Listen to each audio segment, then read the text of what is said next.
మహోన్నతుడైన తండ్రి నామానికి మహిమ కలుగును గాక. తన కుమారుడైన క్రీస్తు నామంలో మీ అందరికీ కూడా వందనాలు. హలో. మరి ఉదయకాల సమయంలో తండ్రి మనకి ఇచ్చిన అమూల్యమైన వాక్యాన్ని మనం చూద్దాం. ఈరోజు వాక్య సందేశంలోకి వెళ్ళే ముందు మరి ఈ భూమి మీద తన కుమారుడైనటువంటి క్రీస్తు వారు చేసిన అనేక అద్భుత కార్యంలో ఒక క్రియను మనం జ్ఞాపకం చేసుకుందాం, అనగా పని. ఈ లోకంలో ఆయన వచ్చినప్పుడు ఆయన ఏం చేశాడు అన్న సత్యాన్ని తెలుసుకునే ముందు ఇక్కడ వాక్య సందేశం చూస్తే యోహాను సువార్త 9వ అధ్యాయంలో 9వ అధ్యాయంలో 1 నుంచి ఇంచుమించుగా 7 వచనాలు మనం పరిశీలన చేసినప్పుడు అక్కడ ఇలాగూ రాయబడి ఉంది. ఒక పుట్టుగుడ్డివాడు అక్కడ కనిపిస్తాడు. మెస్సీ గారు తన శిష్యులు మార్గ మధ్యలో వెళుతుండగా ఒక పుట్టి గుడ్డివాడు చూసి ఆ శిష్యులు అడుగుతారు, బోధకుడా, వీడు చేసిన పాపం వలన వీడికి చూపు లేదా, లేకుంటే వారి తల్లిదండ్రులు చేసిన పాపం వల్ల వీరికి చూపు లేదా, ఎందుకు వీడు ఎలాగ అయిపోయాడు అని అడిగినప్పుడు అప్పుడు మెస్సీ గారు చెప్తారు, క్రీస్తు వారు చెప్తారు ఏమనంటే, వీడు చేసిన పాపం కాదు కానీ, అలాగని వారి తల్లిదండ్రులు చేసిన పాపం కాదు కానీ, నా తండ్రిని మహిమపరచడానికి నా తండ్రే ఈ వీరికి ఇలాగా బలహీనత పెట్టాడు అని చెప్తున్నాడు. ఎందుకంటే ప్రియ సహోదరులారా, ఇక్కడ మనం జ్ఞాపకం చేసుకున్నట్టయితే శృంగారమైన దేవాలయం దగ్గర ఒక కుంటివాడిని చూస్తుంటాం, బేతేసు కోనేరు దగ్గర ఒక కుంటివాడిని చూస్తుంటాం, అలాగే అనేకమైన గుడ్డివాళ్ళు చూస్తుంటాం, పక్షవాయువు కలిగిన వారిని చూసాం, అలాగే కుష్ఠరోగులను మనం చూస్తున్నాం బైబిల్ గ్రంథంలో. వీరందరూ ఎందుకున్నారంటే, ఎందుకు వారికి ఆయుష్నిచ్చి ఆయుష్కాలం ఇచ్చి తండ్రి బ్రతికించాడంటే ఆయన నామాన్ని వీరి ద్వారా మహిమపరచడానికి. హల్లెలూయా.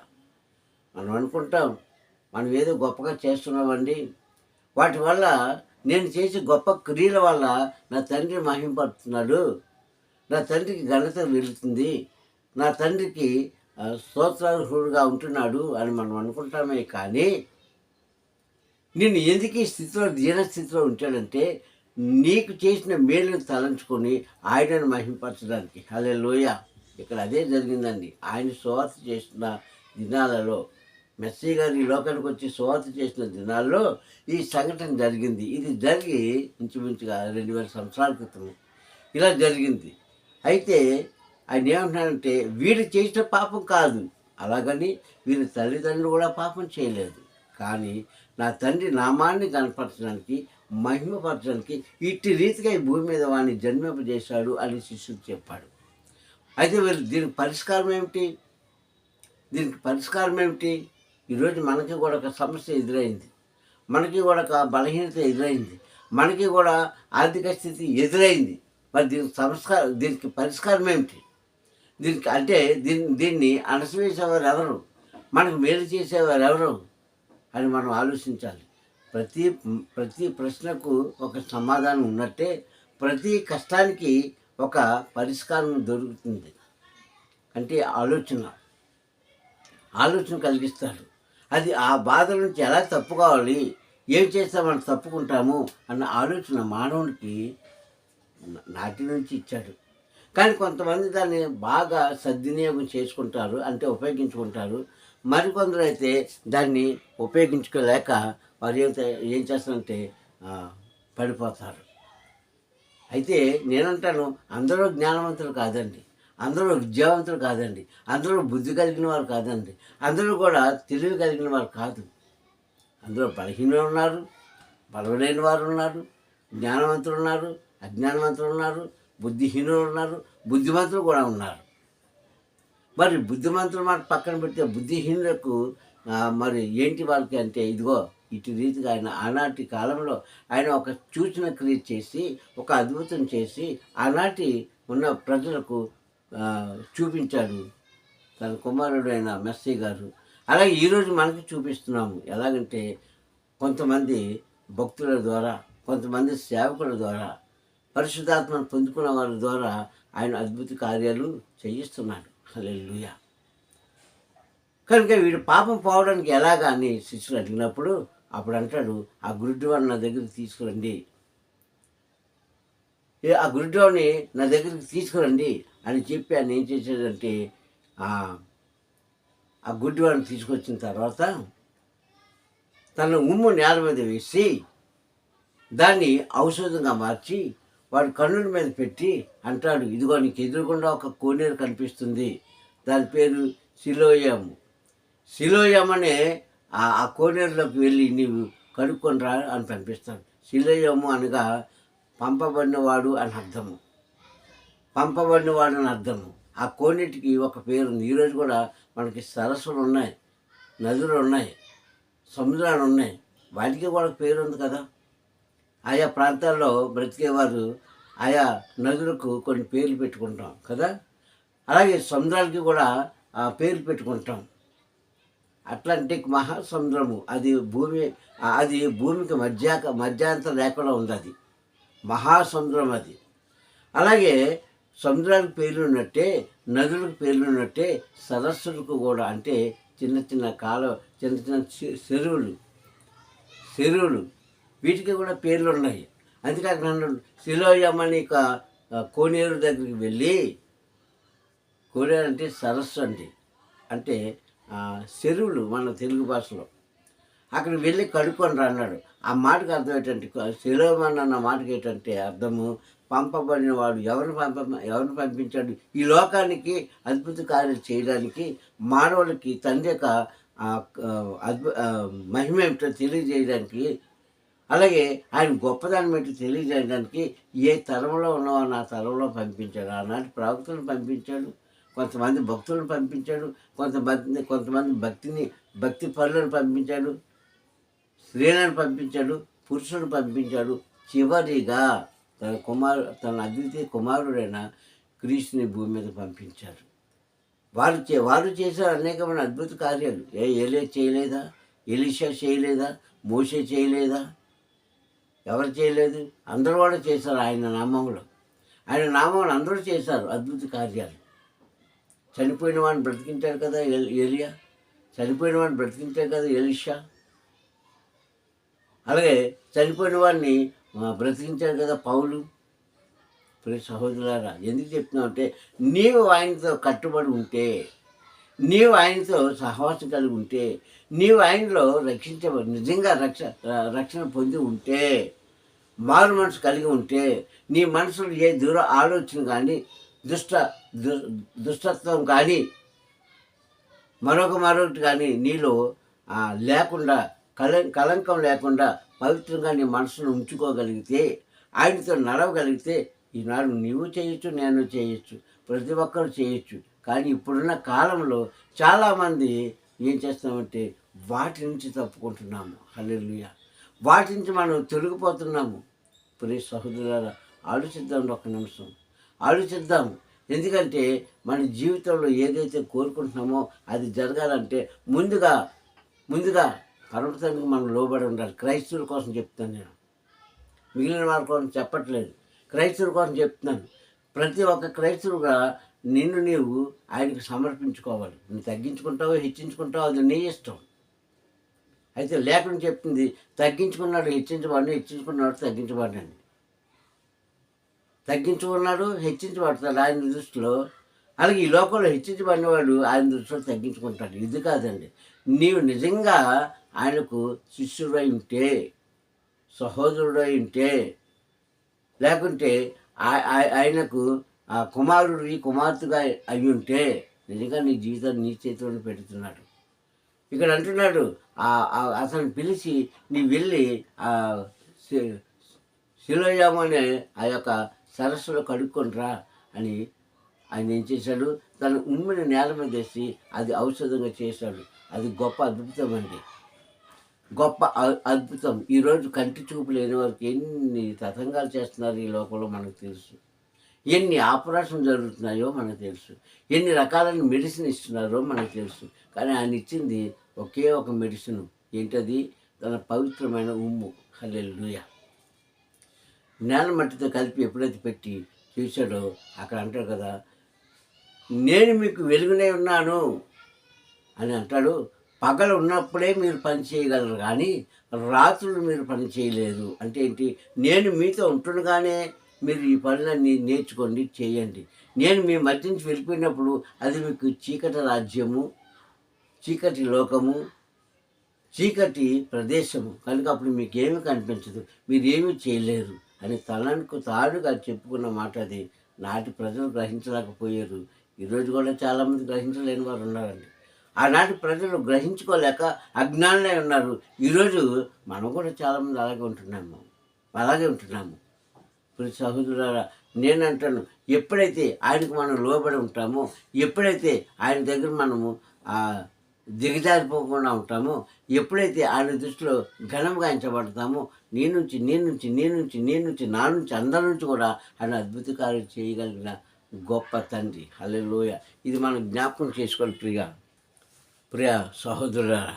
ఎందుకు చెప్తున్నా అంటే, మనము అనుదినం కూడా నువ్వు జీవించడానికి నువ్వు ఏదైనా చెయ్యు, నీ కుటుంబం క్షేమం కోసం నువ్వు ఏదైనా చెయ్యు. అంటే మంచి పనులు, దొంగతనాలు ఇవి కాదు ఏదైనా చేయమంటే. అలాగనుకున్నారు కనుక ఏదైనా చేయమన్నారు అని అన్నారని దొంగతనానికి ఇలాంటి ఇంకో దానికి వెళ్ళిపోకండి, తప్పు. మీరు న్యాయంగా ఏదైనా చేసుకొని మీ కుటుంబాన్ని పోషించుకోవడానికి తప్పులేదు. కానీ అంతకంటే ముందుగా ఆయన నామాన్ని కనపరచాలని, మహిమ పొందాలంటే నిన్ను ఏర్పాటు చేసుకున్నానన్న సంగతి నీకు తెలుసా? అక్కడ గుడ్డివాడిని ఏర్పాటు చేసుకున్నాడు, ఇక్కడ మోగవాడిని ఏర్పాటు చేసుకున్నాడు, అక్కడ చెవిటి వారిని ఏర్పాటు చేసుకున్నాడు, అక్కడ నడవలేని వారిని ఏర్పాటు చేసుకున్నాడు, అక్కడ మాట్లాడలేని వారిని కూడా ఏర్పాటు చేసుకున్నాడు, మోగవాడిని కదా. ఎందుకు ఏర్పాటు చేసుకున్నాడంటే ఆయనను మహింపరచడానికి. 38 సంవత్సరాల నుంచి ఆ బేతస్తా కోనేరు దగ్గర పడి ఉన్నాడు అనుకుందాం. వర్షం వచ్చినప్పుడు ఏంటి, ఎండ కాసినప్పుడు, చలి వేసినప్పుడు వాడు ఎక్కడున్నాడో ఎవరికి తెలియదు, పడి ఉన్నాడంతే అక్కడ.